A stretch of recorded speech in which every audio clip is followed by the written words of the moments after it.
आप लगातार 2 बार से अकबरपुर से सांसद हैं, कानपुर देहात। 2014 में आप जीते मोदी की लहर में, 2019 में आप जीते, करीब 2.25 लाख मतों के अंतर से दोनों बार आप जीते, शानदार जीत। तीसरी बार आप क्या उम्मीद कर रहे हैं इस बार? देखिए, मैं 45 वर्ष से काम कर रहा हूं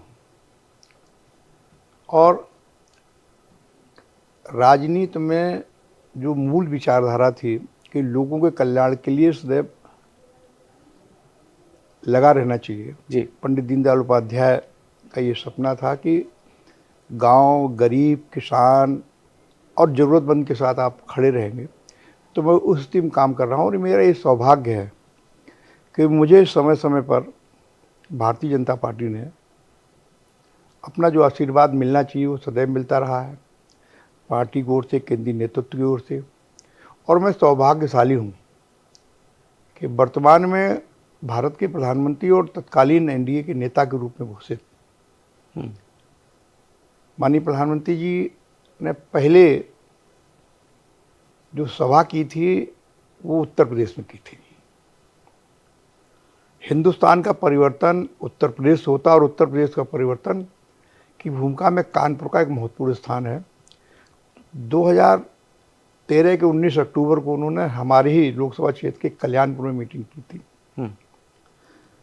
और उसमें उनकी दृष्टि, जो दूरदर्शी दृष्टि है माननीय प्रधानमंत्री जी की और पार्टी की, और उनका जो स्नेह है और जो मेरी प्रतिबद्धता सदैव पार्टी के साथ रही है और अपने नेतृत्व के प्रति रही है, माननीय मोदी जी के प्रति रही है, उन्होंने हमारा चयन किया और मुझे उनके आशीर्वाद से मैं भारत की संसद में सबसे बड़ी अदालत है 3.25 लाख से अधिक वोटों से जीता। अभी क्योंकि और दूसरी बार भी जब बुआ और भतीजे का गठबंधन हुआ तो उससे अधिक 1.25 लाख से ज़्यादा वोट मिला। जो पहला वोट मिला था लगभग 5 लाख, लगभग 6 लाख के करीब वोट मिला और उससे अधिक वोटों से मैं पुनः चुनाव जीता।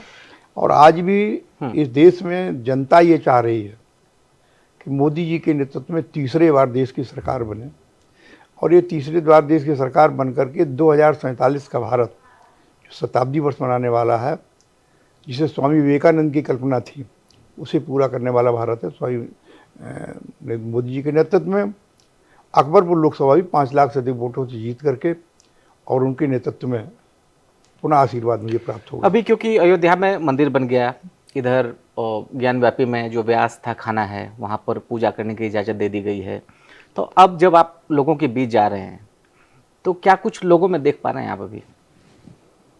देखिए, लोगों में उत्साह तो बहुत है और भगवान राम हमारे आस्था के प्रतीक थे।